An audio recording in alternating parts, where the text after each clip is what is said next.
Welcome to the Reasonable Theology Podcast, where we present sound doctrine in plain language. We're here to help you better understand, articulate, and live out the fullness of the Christian faith. And now, here's your host, Clay Kraby. Well, thanks for hitting play on this episode of the Reasonable Theology Podcast. We have J. Warner Wallace back on as a guest on this episode. You're probably familiar with his work already. He's a Dateline featured homicide detective. He's a national speaker, a best-selling author, and he has a lot of great apologetics resources as well. Last time he was on, we were talking about his cold case Christianity and his forensic faith books for kids. You can find that at reasonabletheology.org/episode 19 if you want to listen to that conversation. But he's here this time to talk to us about his latest book, Person of Interest, Why Jesus Still Matters in a World That Rejects the Bible. Thanks so much for coming back on the podcast. Well, thanks for having me. I appreciate it. As we start, in case someone hasn't come across your work or maybe didn't hear the previous episode where we had a chance to chat, could you share a little bit about what your background is and how that led to your involvement in the world of Christian apologetics? Well, my involvement in apologetics kind of just happened organically. It's the way I became a Christian. I was somebody who I was working as a detective in Los Angeles County. Most of my career kind of focuses on either murders, robberies, or in cold cases is how I kind of wrapped everything up. And cold cases are just unsolved murders. And so a lot of the claims of Christianity, I was not raised in a Christian setting. So I didn't have anybody who could really kind of help me figure out, this to me seemed like just utter nonsense, and I didn't have really time for it. But my wife was somebody who really wondered if once we had kids, should we be trying to raise them up in some view of the world that kind of grounded things like moral behaviors and other. And I thought, well, if you want to do that, I'm fine. I'll go with you. But I'm not interested myself, but. So I went with her to church and heard the pastor describe Jesus as a really smart guy.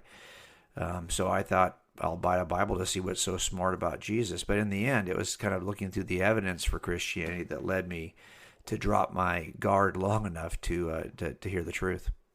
And that may be, if someone's picked up one of your earlier books, that might be a story that they're familiar with. It really comes out in this latest book. How does your background as a detective, how does that come out in Person of Interest? Well, I've never really spent a lot of time kind of walking through a story in narrative form, really what Susie and I did as kind of new investigators of Christianity. But we try to do that here. I know people will ask about it, and I've always kind of hesitated to do that because I don't really think my story is as important as whether or not Christianity is true. But at the same time, I understand there's always an interest in, how did you navigate this? What was it like? And so we try to talk about that a little bit. So we've got kind of three lines of narrative that are kind of going simultaneously in this book. Number one, I kind of demonstrate what it's like to solve what's called a no-body murder or a no-body missing person report, where somebody vanishes and then the claim is, she just ran off, when in fact she was murdered. And then how do you make a case for that if you don't even have a body and you don't have any evidence in the crime scene? And that's I have had a couple of these kinds of cases, so I kind of walk through one of those cases in the book. I also, of course, examine in a similar approach the case for Jesus. Now, again, unlike a book I wrote called Cold Case Christianity, where I look at everything in the New Testament, we're making a case in Person of Interest without looking at any New Testament documents. In other words, I think that the fuse of history leading up to the initiation or the inauguration of the Common Era, or if you want to call it AD, the first century, and the fallout of history that follows the first century are sufficient enough, even without Scripture, to know that Jesus lived and he was who he said he was. And you can reconstruct the entire story of Jesus just from the fallout of history. And that's a pretty remarkable truth that I've never seen anybody try to plumb. And so we try to do that in Person of Interest.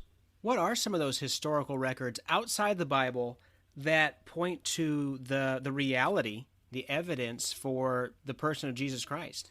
Well, look at it this way. If Jesus is who he said he was, wouldn't you expect that to be a different kind of stone that's thrown into the pond? If he's really God incarnate, if he's the creator of all things, wouldn't you expect him to step into creation and have this huge ripple effect in the pond, right, of human history? I think you would. And I sometimes will hear it said, well, yeah, but all you have are 4 Gospels. Wouldn't there be a larger set of accounts? But, well, I don't think people have really examined the aspects of human history that were forever changed by the person of Jesus, so much so that he left his fingerprints on these different aspects of culture. And from those fingerprints, you can completely reconstruct the story of Jesus in its every detail without ever referencing the New Testament. And that's the kind of stuff that I think is important for especially our young people to learn, because let's face it, I mean, I didn't learn that in school here in Los Angeles County. And if you're in public school, probably the history and the impact of Jesus of Nazareth has been largely ignored in your education. And so here you are standing in a world that is so deeply impacted by Jesus, yet you may not have any idea that it was this deeply. And I'm talking about every aspect of culture, things like the visual arts, from music, literature, education, science, and even other world religions are deeply indebted to Jesus, or they stand on his teaching in some way, and you can from that reconstruct everything you want to know about Jesus. Wow, yeah, and you can really start to see that come out when you start to point to some of these things, to how the early church and how, of course, Christ himself has had that ripple effect. And I know we've on the website, I'll put these in the show notes, so you can find it at reasonabletheology.org/episode 45. But we have some older articles with things like letters from the Emperor Trajan and Pliny the Younger, where they'll have these historical records where they are either, though not intending to, they're really confirming some of what the Gospels teach us about who Christ was. Yeah, I think so the chapter we did on literature, the impact that Jesus had on literature, yes, it's true. In the first 3 centuries, there are actually more non-Christian voices recorded on ancient manuscript than there are Christian voices recorded that demonstrate that actually, a lot of them are saying things negative about Jesus, but they have to stand on the truth of what's real, what's true about Jesus, in order to make a complaint about Jesus. So you have to you can reconstruct the story of Jesus, at least the claims of the New Testament, from the statements of non-Christians. And now what's interesting about that is I think that's the most comprehensive list anyone's going to find related to the data, the literature that's been written about Jesus. Not only that, but if you were to trace the next 2,000 years, you'll see that there's no other person in history who's been written about more than Jesus of Nazareth. Not a single person. It's a long jump from number 1 to number 2. Whether you look at the Library of Congress or you look at just Google Books, you will find that Jesus leads all other historical characters in terms of the amount of literature that's been written about. In fact, even much of fiction, there's a category of what's called Christ figures. As a matter of fact, a friend of mine named Frank Turek is writing a book which comes out next year with him and his son Zach, called Hollywood Heroes, in which he just traces the degree to which the Christ story has been retold in fictional characters. And I think then you see the list we have in our book, and we wrote this book. My wife and I were here for the COVID lockdown, and that kind of gave us the kind of bandwidth we needed to really do the research on this. And if you look at our case notes in this book are about 300 pages of case notes. Only about 50 of those are in the actual book. The rest are in a PDF file. And you'll see a comprehensive list of all of the characters in fiction that have been modeled after Jesus of Nazareth. This can't be said for any other historical person, and it just can't be said. Jesus is a person of interest to writers, and he always has been. Tell us a little bit more about that phrase, because we hear the phrase person of interest when we're watching, at some TV cop drama. Can you define what that is in terms of police work, detective work, and how that fits into seeking the truth about who Jesus is?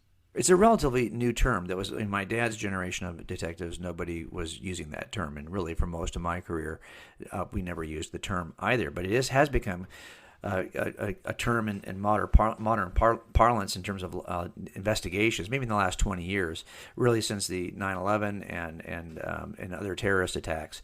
And the idea here is that a person of interest is somebody who you might have a focus on. Perhaps he is a potential suspect, but he might just be that you don't even have a potential suspect yet, but he's maybe the first witness you're looking for so that you can start the investigation that'll lead to a potential suspect. So a person of interest can be used in one of two ways, but for me, on a personal level, I've not really used that term in my professional work. If I've got a potential suspect, I'll just tell you he's a potential suspect, But I think you'll see in so much fiction, so much movie making, television making now revolves around that term that we thought it was the perfect term to use to describe Jesus. Yeah, and especially with what you just got done talking about, with how much cultural interest there has been in Christ, and that really does provide a little bit of an in for someone who may be agnostic, atheistic, or just generally apathetic. You really are forced to have some basic knowledge of who Christ is and the claims of Christianity just to navigate literature and art and the things like you said. Yeah, and this is, to be honest, we get to this point where we take it for granted that we're living in this culture that is so deeply indebted. So the idea that some people have that perhaps we're in a culture now that's dominated by rationalism and by science, and these are things that are antithetical to any kind of belief in God. Well, it turns out that the reason why we are here in a culture that has arrived where it has scientifically is because we have been standing on the Christian worldview initiated by Jesus, which then launched and catalyzed, acted as a catalyst for for the scientific revolution. And the vast majority of disciplines in the sciences were founded by what we call science fathers, the father of modern chemistry, the father of, quantum mechanics, all these different disciplines. Well, it turns out the vast majority were Christ followers. And so we're standing on the very, it's funny to get to this point in history where we kind of shake our fist a little bit at the thing that Christians have been so deeply committed to for centuries. So that's the kind of stuff we wanted to talk about. And really, if you can, again, from every aspect of these different kinds of kind of dimensions of culture, you can reconstruct the story of Jesus, because all of those science fathers historically who wrote so much about all of the different aspects of science, they were also Christ followers who wrote deeply about Jesus in their personal journals. And if all you had were the personal journals of the science fathers, you could reconstruct the story of Jesus even more deeply than you can with the letters and writings of the church fathers. It turns out that truth needs to be known by our young people, because there's a sense in which, well, you can't be a scientist and believe in something as miraculous as the resurrection, can you? Well, it turns out the world's most important scientists did believe in the resurrection. So you can hold both of those truths, whatever scientific discipline you're studying, plus the truth of the resurrection. You can hold both of those realities simultaneously. Yeah, a really important, relevant point, especially in our day and age where it seems like the dichotomy has been presented that you can either be a person of faith or you can, know math. Yeah. And this is not the case. Like you said, a lot of the people who pioneered the sciences felt that they were able to do so because they figured, well, God made an orderly universe. It stands to reason that you can study and learn from it and start to predict the way that the universe functions. Well, this is at a time when the vast majority of humans on planet Earth, number one, were part of religious systems that either had a low view of matter, that maybe that the real truths about the world were immaterial truths, ideas, ideals, and not material truths. Even the Gnostics, for example, had a low view of matter and thought that it was evil and corrupted. And so you're not likely to investigate claims related to matter or to get your hands dirty digging through the matter if you don't think matter is relevant or you don't have a high view of it. Now, the Christian worldview is actually not just a spiritual worldview. It has a very high view of the material world. I mean, let's face it, as Christians, we are not going to be disembodied spirits when we are ultimately united to God.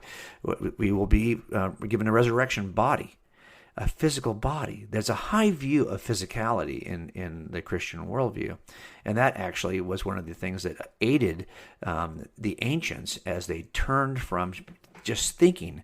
Science for a long number of centuries was kind of known as that's a form of philosophy, natural philosophy. It wasn't even called science because a lot of it was being thought about. A lot of the kind of exploration of the realities in the universe, for example, were entirely mental. They were exercises in philosophy.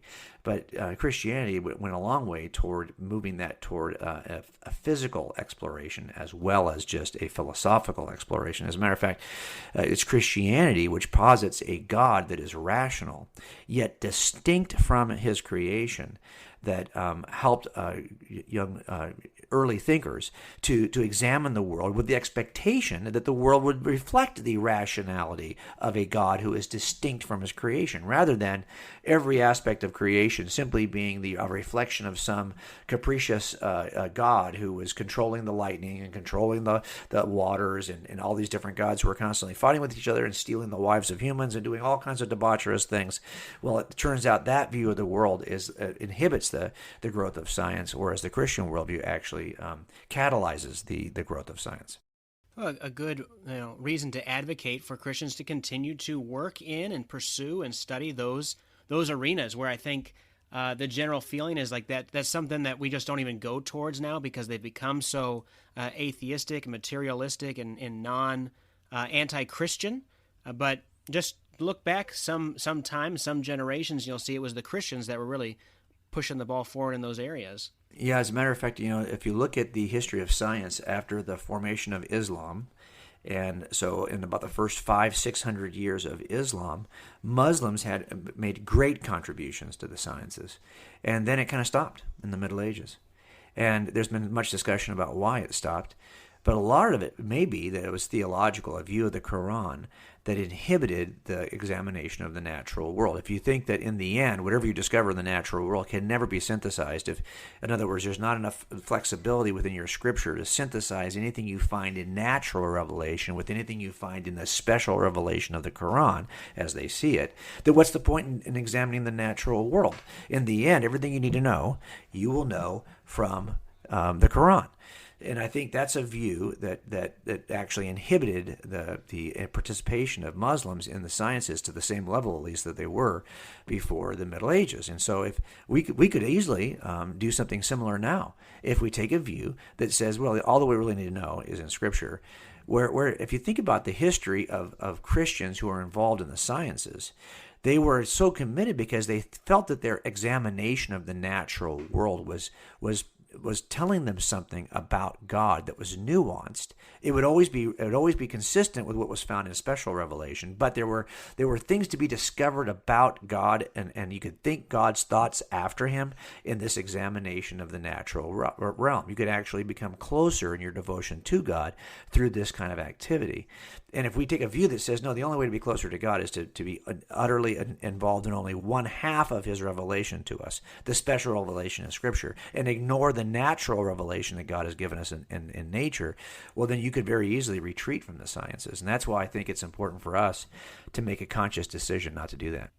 So lots of Christians have either come to a knowledge of Christ or have expanded their knowledge of Christ and creation and all that through their philosophic or their scientific mindset. You're approaching this, of course, from your background being that of a detective. You mentioned earlier how, you have case notes in this book. Can you talk a little bit about how the book walks the reader through kind of the investigative process of a detective as you explore these topics?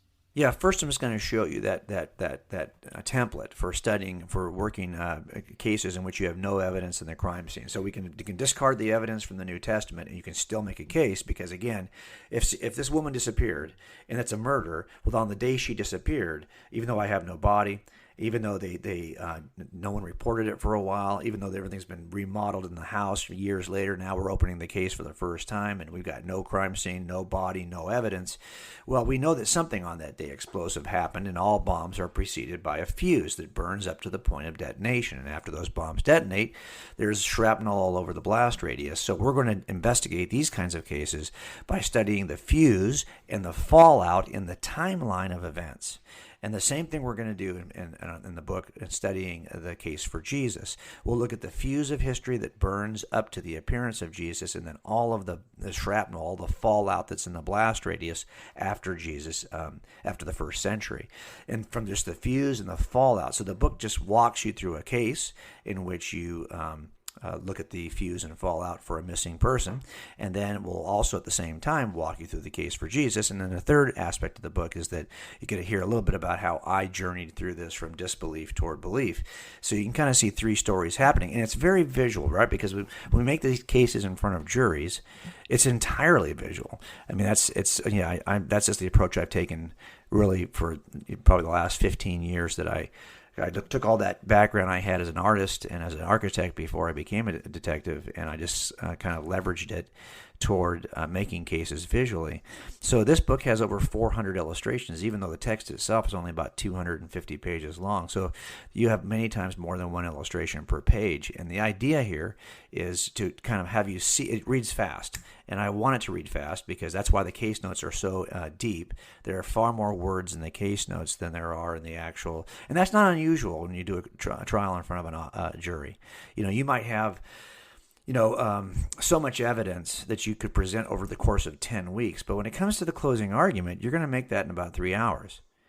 So you're going to condense weeks and weeks and weeks of data and evidence into 3 hours to make a case. And that's what we're doing here. We're taking, thousands of words related to the evidence in the case notes, and then we're making a closing argument as far as the book goes.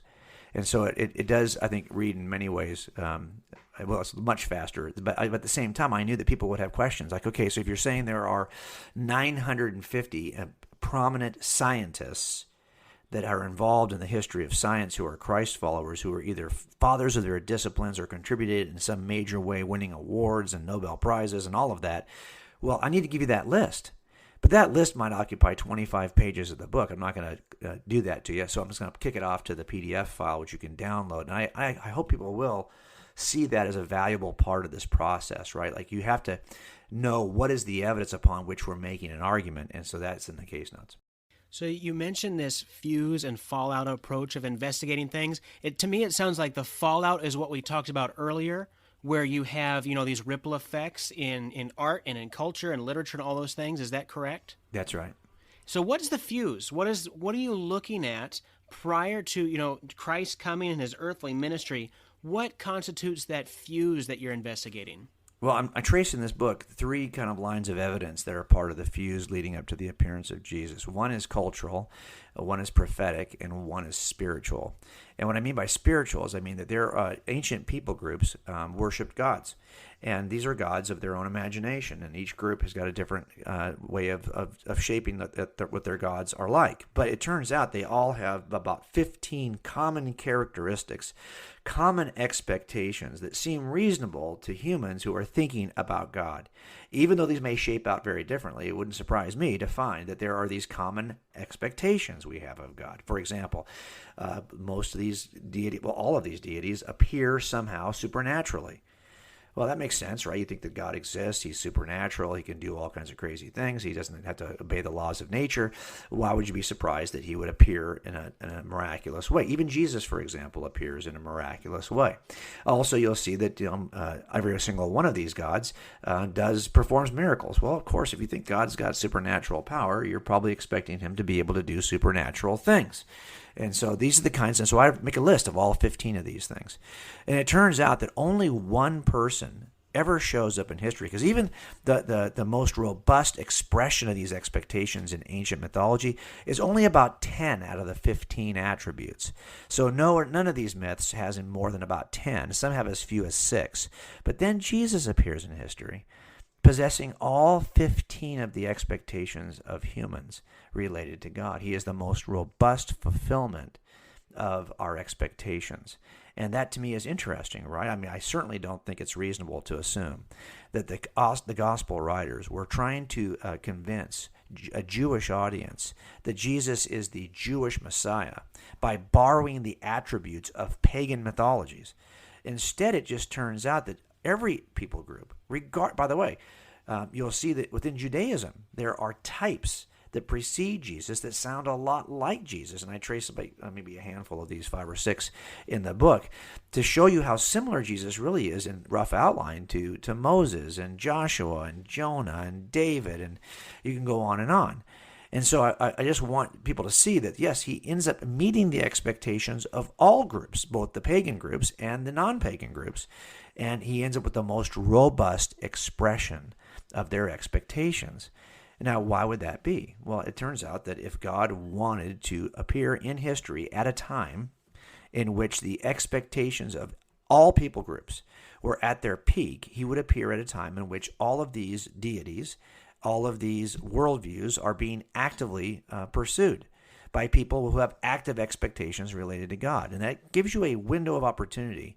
Because remember, not all these worldviews, these theistic worldviews, extend into the common era. Some do, some don't. So if you want to appear when all of them are active, you have to appear in a very small window. And if you overlap that with the window in which, say, for example, the prophetic views of all the prophecies related to the appearance of the Messiah, David's got a pretty tight one from the call to reconstruct Jerusalem and the destruction of the temple.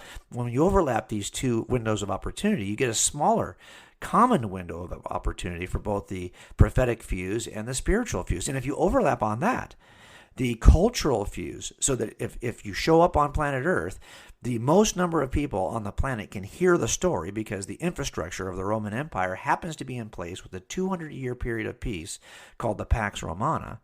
Well, now you've got a third overlap, and you'll be surprised to find probably that overlap gives you a window of opportunity from about 29 BC to about 70 AD. And not surprisingly, all of history changes in that one window, and the first century appears. Well, why? What is it? Because there's a fuse that's burning up to the appearance of the first century. The only question is, what is the thing that explodes in that first century? Is it a historical event? Is it a war? Is it a person?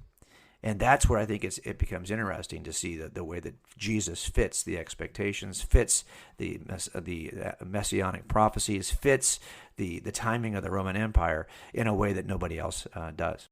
Well, that's a really neat way to approach this, and it really fits, again, with what you've presented earlier, with the need to approach this case, as it were, where there is no body. There is no crime scene that you can go and look at, but you're looking at what led up to it, and then what changed as a result of Christ coming, and seeing how his coming into the world had all these effects. Yeah, I think this is one of those, we're always trying to find, look, when you're working cold cases, these have already been worked by somebody in the past, and they were unsuccessful for whatever reason. They didn't finish the case. And so sometimes you're looking to see, can we be a little more creative? I mean, if this really did happen, and this domino fell a particular way, I think that most of us would look for the obvious domino paths that result from that. But I'm always looking at things that are, a few inches away from the domino trail, because they may have an impact over there too. And that's where we're going to find evidence that maybe you might have missed, because maybe you weren't as creative as you could have been in terms of what you looked for and where you looked for it. So what we're doing is here, in this case, for Jesus, is something very similar to what you do in all, when you're opening all cold cases, is you're honestly just looking for the things that are kind of hiding in plain sight in weird little nooks and crannies that maybe other people overlooked. And so that's what we're trying to do with this book as well. And I hope it is creative in that sense, because I think most people will be surprised to see Jesus' fingerprints in the places that we find them. Now, part of that fuse aspect, you talked about those cultural elements, and you see those as an asset to understanding and giving evidence for the gospel accounts of who Christ is. Some skeptics, though, they use that as a liability, don't they? They look at these so-called dying and rising gods, or these other things that kind of seem like Jesus but predate Jesus, and they look at that and they go, well, see, it's just another copycat. Why is that not the case? Well, first of all, if you look at the actual, so when I'm describing these 15 common characteristics, they're very broad. I mean, super broad, in the sense that if I say that the God appears miraculously, well, it's not like everyone's coming out of being born of a virgin. For example, sometimes they'll come out of the side of a mountain, leaving a cave. That's Mithras. Sometimes they'll be born out of the thigh of a previous god. So, the stories of how they appear miraculously are vastly different. So you have to be very specific. If you think there's a story about Jesus where this God actually sounds really like it's Jesus, well, then they've probably either exaggerated or miscommunicated the expectations I've just described. So that they sound, if you keep them rough, if you keep it broad, it can sound like it's similar. But if you really get into the details, you realize, there's no way. This is very. But what you do find is that there are common expectations, and why would you be surprised to find that? Why would you be surprised that people, when thinking about God, if the Christian worldview is true, and we are designed in the image of God, and none of us has an excuse, like Romans 1, because we can see from the creation that God exists, and we also have innate knowledge of God. We can see, as the psalmist David says, that the heavens declare the glory of God, and the skies proclaim the work of his hands. Well, okay, so now you're able to kind of see that there's a sense in which I would expect that humans would be able to think. The C.S. Lewis puts it this way: these prior myths are human myths from the minds of poets, from the minds of humans, using what evidence they had available to them. Whereas Jesus is God's myth. And when he's using the word myth, he's not saying a falsehood. He means a narrative about deity, which explains how we got here and what deity is, what God is going to do. And these myths are either human or divine. There's a divine myth, the one that actually comes from the mind of God and is based in what Lewis would call real things. And there are these other myths that are in the minds of men where they approximate the nature of God as best they can, but they make mistakes. This is what Paul sees in Acts 17 on Mars Hill when he sees a bunch of folks who have very religious, he says, but you've missed it. I'm here to announce to you, to declare to you what is true about God, even though you have obviously deeply thought about God.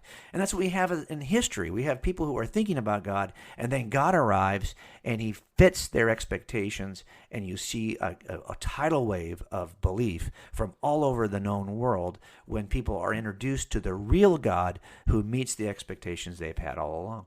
Yeah, really helpful. And just when you're listening to this and you come across things on social media where someone puts together a slick graphic and shows all the many similarities between Dionysus and Osiris and Adonai and all these things and pointing to Christ, just look into that for about a minute and a half. The whole thing falls apart. So let not your heart be troubled when you come across things like that. No, it's very true. As a matter of fact, it works in just the opposite way. It's just the exact opposite. It's that God, if he intended, and remember, there's a relationship between the expected and the expector, right? So the degree to which the expected meets the expectations of the expector, the better the response. If he meets the expectations at a higher level, the response is so you know how this is. If you expect somebody to be delivering pizza and a guy shows up and doesn't look like a pizza man, you're probably not going to open your door to him. But if he meets the expectations you have of what a pizza delivery man should look like, well, then you're going to open the door to him. And so it's important, and God knows this as well, and this is why Jesus actually meets the expectations of the ancients in a way that nobody else can say. Well, as we wrap up our conversation here, you've got a book here that obviously can speak to both a seeker, someone who genuinely has these questions on their own, and also to those Christians who want to just know more about these things, maybe shore up some parts of their faith where they just struggle a little bit, but no doubt also to help them engage in these conversations. Is that kind of how you approach writing this book, is knowing that you had a bit of a broad audience to speak to? Well, I'm bad sometimes about, they say like book writing 101 is to know your audience. Article writing 101 is to who you're writing to. And I think that's so true. But for me, a lot of it has been, hey, look what I just found out. Look what I just discovered. It's not like I'm more excited about what is true about Jesus than I am about trying to figure out who my audience is for this. This is what happens when you hear the gospel, when you become a Christian, is you're just so overwhelmed by it that you can sometimes, I just want to share the gospel. I just want you to hear what I heard. I want you to see what I saw. I just wanted you to come. It's the Samaritan woman who's trying to drag the entire village back to the well because she saw something that was so overwhelming. She just wanted to share it. She's not even thinking about, who should I share this with in the village? Which audience will receive me better? She's just screaming it from every rooftop. Well, that's kind of how I feel about my books, right? I mean, what I'm trying to do is, I was so overwhelmed by what I saw evidentially that I wanted to share it with the people around me. So yeah, people are going to look at this and say, oh, this is a great book for X, Y, or Z. I wrote it because it's crazy true. And it's the kind of true that should change the way you see the world. And so I don't really, so to the degree to which it's successful, it will not be because I'm trying to game the audience, because I don't really care who you use it with. I think if you're a Christian, it's going to change the way you see Jesus and give you strength, I hope, that maybe in these times we're living in is probably needed, right? This is going to become a much more unfriendly place for us to live as Christians. And so it's probably important for us to know if this is true so we can stand in it. Because if it's just a matter of opinion, we could easily change our opinions if it makes our life easier. So I think that's going to be important. Now, if you're somebody who's like me and thought, well, if this is true about Jesus, why am I not seeing a huge ripple in the pond? Well, there is a huge ripple in the pond. You're just not paying attention to it. Let me show it to you. And so I think in the end, it should help people who are have an expectation that if Jesus is God, he should have been able to change the world. And it does matter even today. And halfway through writing this book, I realized this is not a book about the evidence for God as much as it's a book about why Jesus still matters. So we kind of went back and recrafted it because we thought this is really important for people to see that if Jesus is just another of many religious worldviews that's a matter of opinion, then why even care? This is not going to be the most popular worldview you could hold. This is not going to be the most popular theistic worldview you can hold. But if it's true, evidentially, it does make a difference and it changes things. And so that's what I think this book will be helpful for people who want to know, is this true?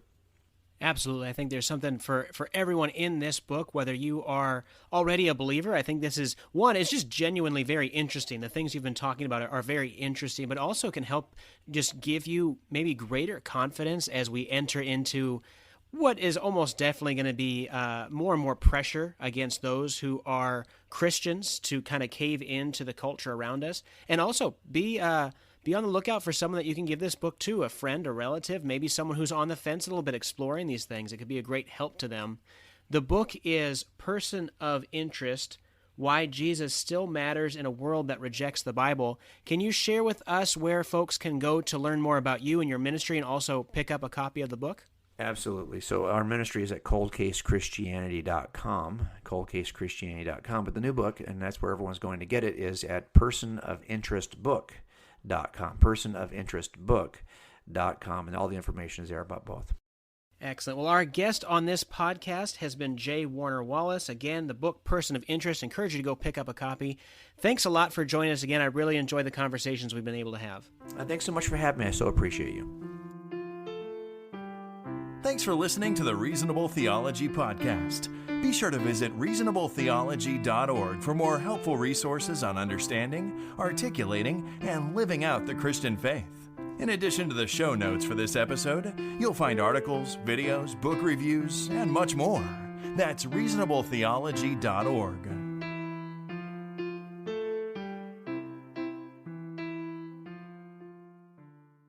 Hey, Clay again. Thanks for listening. If you enjoyed this episode, be sure to share it with a friend who you think might get something out of it, and hit the subscribe button so you don't miss any of the content that we have coming up.